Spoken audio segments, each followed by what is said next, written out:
I just watched a Marvel movie that doesn't fucking suck.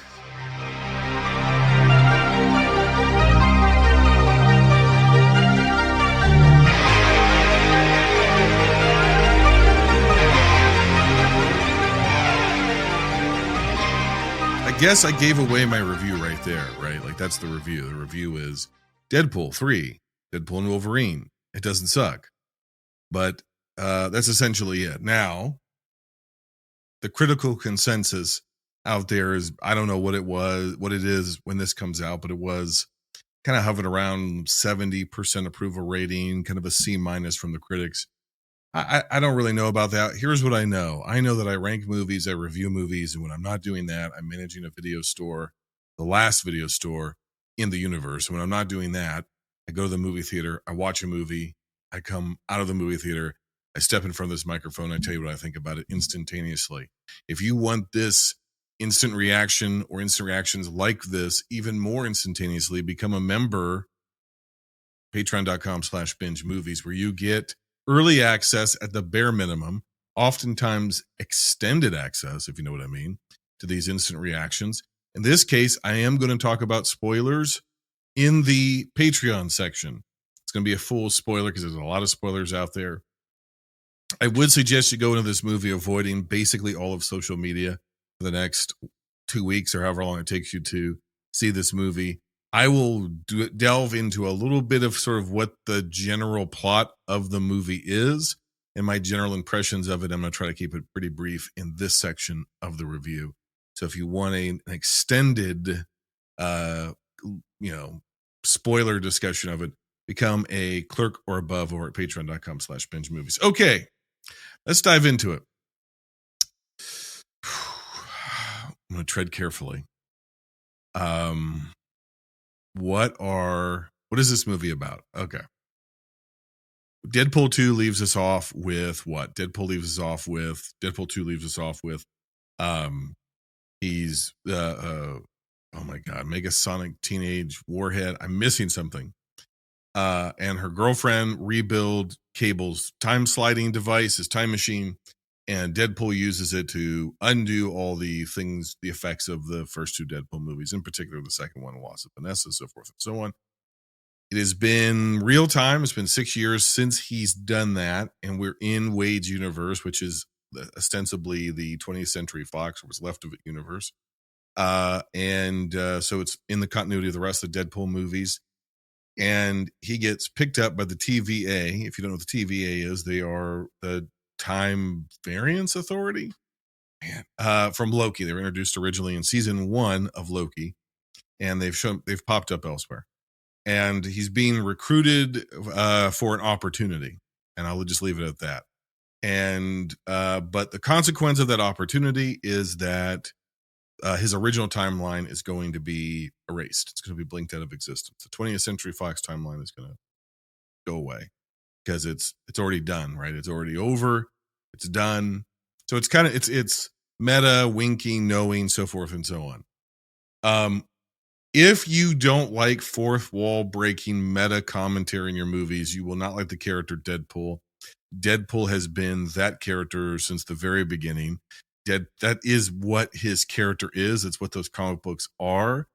That's what these movies are. So if you're not either well versed or you in that sort of comic book storytelling, or you don't like that sort of comic book storytelling, you're not going to like this movie.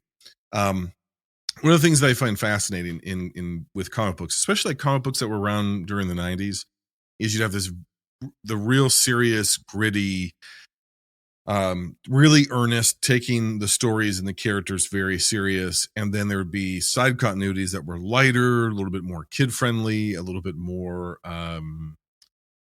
PG, so to speak. And then you had still, say under the Marvel umbrella or DC umbrella or whatever. So you'd have your friendly neighborhood Spider-Man versus your Amazing Spider-Man, or you'd have your X-Men versus your Uncanny X-Men versus your whatever, right? Ultimate X-Men or whatever. So there's been, continuities and multiple continuities and tenuous connections between them, and multiverses is just part and parcel with comic books going back at least as far as Kirby, maybe even further back. And Oftentimes, some young hotshot creative artist, writer, or both would be given a character or create a character, and they would just be chaotic, good, maybe, and just fuck the continuities up and just take the piss out of Marvel. Take the piss. It'd be really meta, postmodern sort of comic book storytelling for the most hardcore readers, right? We're going to make jokes. We're going to make jokes about the writers. We're going to make jokes. And it's a lot of the sensibilities, if you remember with comic books, there used to be those like editor's notes at the beginning or the end of the comic book. And a lot of those were really kind of nerdy, meta humor, funny drawings. It was always sort of like, again, fourth wall breaking and thinking outside the box. And so some of that stuff got into the middle of those books, the middle of those pages. And that's essentially what the Deadpool character is. He's a piss take of comic books and all the stuff that people take too serious. I can't think of a better time for the MCU to have a movie like this. I can't think of a better time because you can essentially put a movie out in theaters that goes, hey, we know for a fact that everything we've been doing since basically Endgame has been various degrees of disappointing at best, kind of shit at worst, right? That is the public perception. Whether you like, as an individual viewer, individual shows or seasons of shows or episodes of shows or TV, it's been too much content, too much too much productivity and not enough quality. And it's gotten very untenable for the average casual viewer, who were really kind of the lifeblood of at least, the third, I want to say season, but that's not right. The third, what the hell what do they call them? The third, you know what I'm saying? Phase. The third phase of the MCU, which led, to the heights of Endgame and Infinity War and all that stuff. Casual audiences have checked out, and we're now into diminishing returns with Marvel, as we are with Star Wars, and blah blah blah blah blah. We know all of that, and all of us who don't have to answer to shareholders and stakeholders know that you shouldn't be producing 5 of these things a year, regardless of quality. You should just focus on necessary fun adventures or stories or something, and really plan in advance and so forth and so on. So we know those answers, but we don't have to answer to Bob Iger and Chapek and the shareholders of the Walt Disney Corporation. So this is the perfect time for this movie to basically come along and poke fun at everything, and to meme itself, and to go and to say the things you wouldn't think a Disney movie would let them say, both in terms of a hard R rating. This is as filthy of a Deadpool movie as there has ever been. He's not neutered whatsoever. They go out of their way to show that he's not neutered. They go out of their way. There's a lot of fun surprises. I would say there's a lot of reward for people who are nerds about this stuff and who are fans of this stuff and who have been tracking with comic book movies and with this style of comic book storytelling since the 90s. This is maybe the most 90s MCU thing they've ever produced, with the exception of X-Men 97, which is probably the best thing they've made since Endgame. So if you are like, I think, an older millennial, there's no spoiler here unless you haven't seen the trailers, but Wolverine is in his like very famous, Joe will correct me, it's probably not the 90s, but to me it's synonymous with the 90s, like mid 90s, that bright yellow and blue color, his uniform, the sort of, I don't know if Rob Liefeld created it, but it feels like a Rob Liefeld creation, kind of like Deadpool. It kind of feels like that. Lots of pockets, lots of shoulder pads and unnecessary stuff, and that doesn't. Here's what I would say: this movie is mostly for the sort of person whose button is going to be tickled by seeing Wolverine in a comic book accurate costume for the first time in movie history. So if you were in the theater in 2000 and were like, this doesn't feel like the X-Men, this doesn't feel like Wolverine, but you still ended up liking Hugh Jackman through the course of his films, you're going to like this. Now, the obvious thing is, right?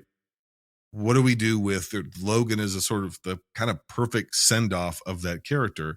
Are we just doing a very generic variant of, well, it's just multiverse Logan and we're bringing him back? And the movie tackles the idea of, oh boy, I don't want to say it because it'll give it away. I would just say the movie tackles your fears about fucking up Wolverine head on. And you're either going to find that interesting and clever, or you're going to find that kind of pandering and obnoxious. And that's the whole thing with this movie. Either you're going to find it fun and funny, or you're going to find it obnoxious. I don't think there's a middle ground with this one. If I had to say, my favorite of the two original is the second Deadpool. I prefer that to the first one. I think it's the better made movie. I think it's the better, more coherent story. I saw some feedback like this story is not coherent. I don't agree with that. I think it's coherent if you understand comic book style storytelling. There's always a MacGuffin. There's always, we're in Marvel land, man. There's always like cosmic powers and entities and multiverses and dimensions and timelines and gods and demons and deep cut characters and powers and things and blah, blah, blah, blah, blah. And I think what gets people sort of hung up with comic book movies in general is, they hear sort of comic book speak. It's not quite technobabble, but it's kind of similar.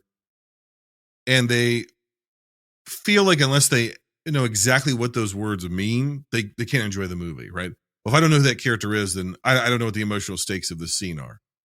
And I would say that more often than not with comic book storytelling, especially in the MCU, you don't really need to know the back history of every character because they're not straight adaptations. They're not just whatever you're seeing on the screen, that's the story that they're telling you. So my point in saying that is, I don't want to say, hey man, it's just vibes, but it really is just vibes. Do you understand stories? Do you understand movies? Then you'll just fucking go with it, and I understand not everybody's brain can do that, but you kind of have to for these movies. We got to go here and we got to do the thing to do that. Why do we have to go here and do the thing? Now, I do have one gripe, but I guess I'll cover it in spoilers, that I think is like a major kind of story. I don't want to call it a fuck up, but it's a major kind of, I don't know. There's just there's a problem with the movie, and it's very early on, and it doesn't end up mattering. What ends up mattering is the chemistry between Hugh Jackman and Ryan Reynolds is great. If you find Ryan Reynolds tiresome, this movie kind of does too, and kind of it's spun around now, and it's sort of pointing a finger back at Ryan Reynolds and his own image, and Deadpool the character, and whether or not the Deadpool character is just kind of lame and tired, which I thought was interesting. This is enough of a different variation on Logan than we've seen Jackman play previously, but he hits all the high notes from all of the different times he's played Logan. But this is a very different Logan. I would say that this is probably the most comic book accurate version of Logan that Wolverine that we've ever seen, from his fighting stance to how he uses his claws. I'll leave it at that. And I just say, man, if you're a kid who grew up in the 90s thinking Wolverine was the shit, you're going to fucking love this movie. And Hugh Jackman, it kind of just brings it all together. It brings the pathos and the genuine acting ability that Hugh Jackman has from Logan and some of the better X-Men movies, and combines that with the sensibilities of 90s Wolverine. I just don't know how, he's the most Wolverine he's ever been. I just put it to you like that. So I think if you're a Wolverine fan, you'll definitely be satisfied. I'm trying to think of what else can I say that's not spoilers. The action set pieces are mostly good. I think this is one of the better looking Marvel movies I've seen in a long time. There's still CGI. It's still ropey in some places. But even some of there's a shot towards the end of the movie that looks like it could have been taken out of, I mean this as a compliment, but updated, but looks like it could be taken out of Zack Snyder's Watchmen film, which say whatever you want about that movie. There's some beautiful kind of shot composition in that film, and a lot of fun. A lot of fun in this movie. It's a toss up to me now of whether or not I think this is the best Deadpool movie or not. It's really hard to tell. I think it might be one of those movies that doesn't exactly age well because it very, very, very much has its finger on the button of right fucking now. So it works excellent right now. You're seeing a lot of people give you the take that this is the thing that Marvel needs right now. And I would say like X-Men 97 and then following up with this movie, excellent. That's an excellent. If you could just produce one show, one movie a year and make them both excellent and appealing to the fans and heartfelt and thought out and you know, we need slightly less ironic movies moving forward, but strong movies, then great, right? I'm hoping that Captain America New World Order or whatever they're calling it now is better than that fucking show. That show sucked. So if I had to give this thing a score out of 5 using the old letterbox scale, with an asterisk for recency bias and just being a breath of fresh fucking air, I give it 4 out of 5 stars. It's probably too high, but I'd give it 4 out of 5 stars. Fresh out of the theaters is an instant reaction, not an in-depth critique. If you want spoilers or spoiler conversation about it, join Patreon. I'm do a separate video for patrons. So until next time, binge on.